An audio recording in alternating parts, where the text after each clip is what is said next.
Minotaur and Destroyer. So first off, let's look at the main stats. As you can see, he has a 7 of 10 skill level, 4 of 5 reave, and a 2 of 5 bulwark. Now, he has 3.4k attack damage as well as 40,000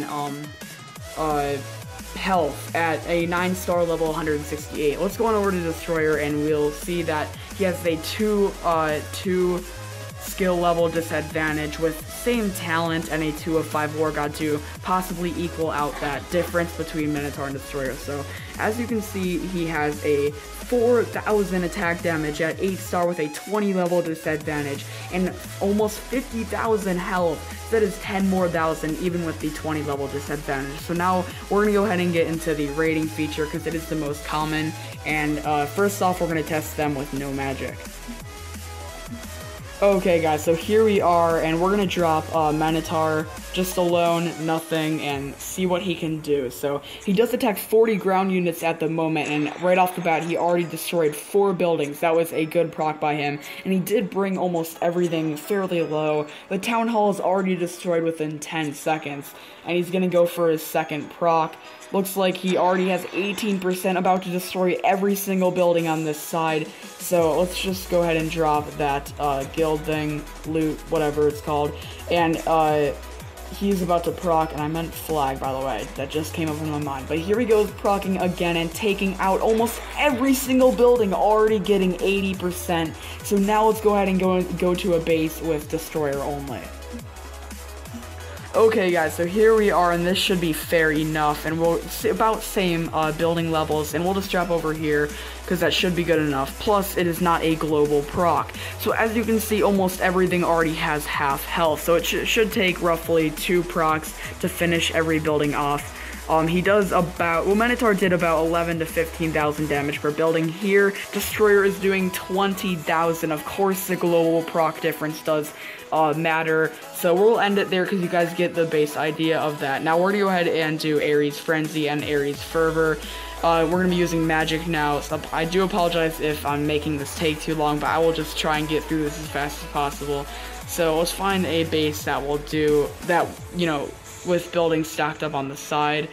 Okay, so here we are, and we're gonna go ahead and drop Ares Frenzy right here, and then we'll drop Minotaur, and then that with Cupid. So he has a lot of buffs except Pumpkin Duke, and boom! Already the one flame. 76%, no challenge, the raid is already finished. So it is over for that, and now we're gonna go ahead and do Destroyer, same type of way, and this base is actually kind of interesting. This should work though. So we will drop that, and then do the same type of thing. And then Cupid, oh come on. But look at that, he already destroyed every building in his proc range. So it is definitely debatable what the difference is. So here he goes procking again, taking out every single building once again, but it is not a global proc. The global proc feature does matter a lot, and that is the whole entire difference. So Minotaur beats them. So that should be for sure, and I hope you guys do agree with that because I know for a fact that that is probably correct. So now we're gonna go ahead and do the Lost Battlefield. The Lost Realm. So we already have this set up, and we're gonna go ahead and do this right away. So as you can see, we have Pumpkin Duke and Destroyer set up, and we'll see what happens here. So Pumpkin Duke is going to continuously stack up as none of them do stun. So if one of those heroes had a heavy blow or something, it obviously would make the difference. So as you can see here, he is really keeping himself alive with that life drain, helping himself as much as possible, just as 2 of those heroes are about to die in the next proc. Procking again, but their druid is still alive, so Destroyer does die. And he did keep himself alive for about 30 seconds. I did not really keep track of the timer, but now we're going to be putting in Minotaur and see what happens here as Pumpkin Duke will continuously stack up. So here we go with that. And first Minotaur proc, lowering their energy, health, and stunning them. That is awesome. So here goes his next proc, and boom. So he took out another pair of heroes. Now, obviously, there is the difference about team heroes, and it is definitely debatable for this one. So, as you can see, Minotaur is now dead, keeping himself alive for less amount of time, but it was good enough. So, it worked out pretty well. It is definitely a debatable situation, but Minotaur has crowd control, and crowd control is pretty much key. So, I'm gonna say Minotaur does win that one. Now, some of you may say, wait, no, Destroyer obviously won that one. But I'm gonna say Minotaur because he does have that energy reducing feature. On top of that, he has stunning, so does Destroyer though. But I think Minotaur is overall a better hero for that. I know some of you may disagree, but I think that due to the fact that he lowers energy, that is key. So now we're going to go ahead and go into the arena. Now you guys may already know my choice, but it is difficult. Now, we're going to go ahead and just drop, we're going to go ahead and do this. Okay, so there we go. And, it looks like they have almost all revites, so... my Ares did end up getting the proc on them, but as you can see, my Minotaur did already manage to proc, and that could have made the difference there, but I know I just bailed out of that. I'm doing this for the sake of you guys, so we're going to go ahead and try to find a race to the base one. So here we go. This is a good feature. Now, obviously, my Warlock procking does matter. Hopefully my Minotaur can manage to get the proc off. I really hope he does. But it is the reason why. Okay, so there goes their Minotaur. So let's look at it from their perspective. So we'll go ahead and just end it right here. So we're gonna go ahead and look at it from their perspective, and as you can see, my Warlock does slow down their Minotaur, but that is okay because still manages to proc. So as you can see, their Ares did proc, and their Minotaur is going to go on his second hit. So there you go. He does about 11 to 12,000 damage on our heroes, reducing the energy and stunning us for 2.5 seconds. That is absolutely insane in the arena, and Destroyer wouldn't even be able to reach the other side. I don't think I need to exactly show you guys what it would be like, but if you do run into the enemy heroes, is Destroyer better?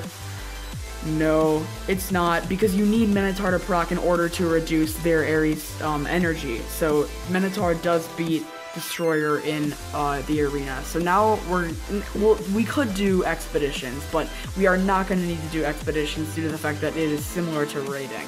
Now let's go ahead and do some Lost Battlefield. This one is difficult. I do have Minotaur and Destroyer in the exact same base, and that is going to be our first one. So here you will be able to see that their combo is great. So my Warlock did shield them, but it is over. They are a team. Now don't get me wrong, it's not like these heroes are bad. Look at that clutch wait. Hold up. What? Okay, that was hella interesting. What? Okay.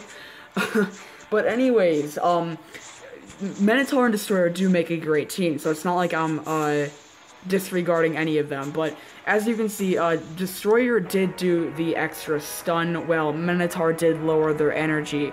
Again, a global proc, but it doesn't matter in this because you do not need a global proc. It's already gonna happen for you. So there goes Minotaur, and then right when Minotaur's stun ends, Destroyer's gonna proc, stunning them for another 2 seconds. So it's gonna be almost a total of 4 seconds of stunning, and that is amazing how that happens. So I'm gonna say that it is definitely difficult. If you have a 505 Revite Minotaur and a 505 Revite Destroyer, who's gonna be better in this scenario? Well, it is gonna have to be Minotaur. Again, it lowers the hero's energy, so that helps so much, and that is almost gonna win everything. But there is one more thing, or I should say two. Well, it's gonna be Heavy Monsters. I'm not going to run through a whole entire Heavy Monsters, but we will skip to P5. What is going to be best in this? So, we're going to go ahead and replace, we're going to use, who should we use? Vlad. Okay, so we're going to use Destroyer alone, and I will see you guys on P5.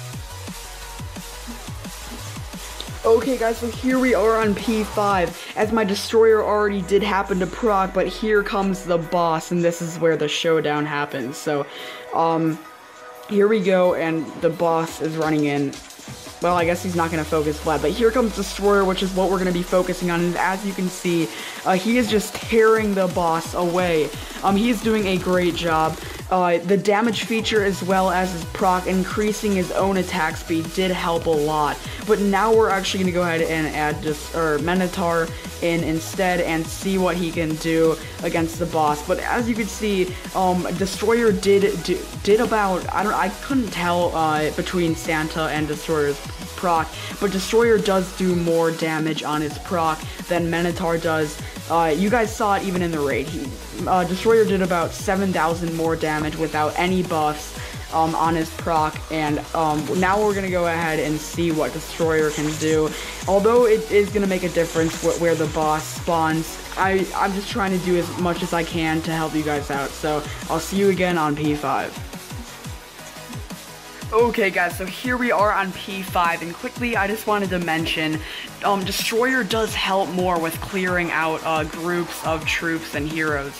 That just should seem obvious, but here we go, the boss in the exact same place, so that is good. But he does about 79,000 damage on his proc, but as you can see, he just is attacking way more slower than Destroyer is, if that's even correct grammar. But as you can see, he does increase his attack speed, which helps so much. And when he does proc, he hits flying heroes, so that means his proc is gonna hit Reaper, it's gonna hit Cupid, and we need that. Reaper and Cupid are good heroes that you need to take out. So Destroyer is definitely going to be better at Here Be Monsters, considering the fact that he can heal himself if he is being tanked. He can hit flying heroes, and he is way better at clearing out groups of heroes and troops. So, last but not least, I'm not going to do a full Storm Mesa, but I just wanted to say, it's the global proc. Minotaur is able to proc and take out, or do damage to the bosses on the other sides of the map. So, Minotaur is off the bat going to beat Destroyer in that, because as long as you have Pumpkin Dude stacks on and you already have like a Druid healing your troops, heroes, then Minotaur is, Destroyer it doesn't matter that he's going to be able to heal himself or tank. It's just that Minotaur will be able to hit everything across the map that is a ground object. So it's just going to be better that way, because Minotaur is a global hero, and that is what is key. So, well, although Destroyer is so good in Here Be Monsters, even Hero Trials, Minotaur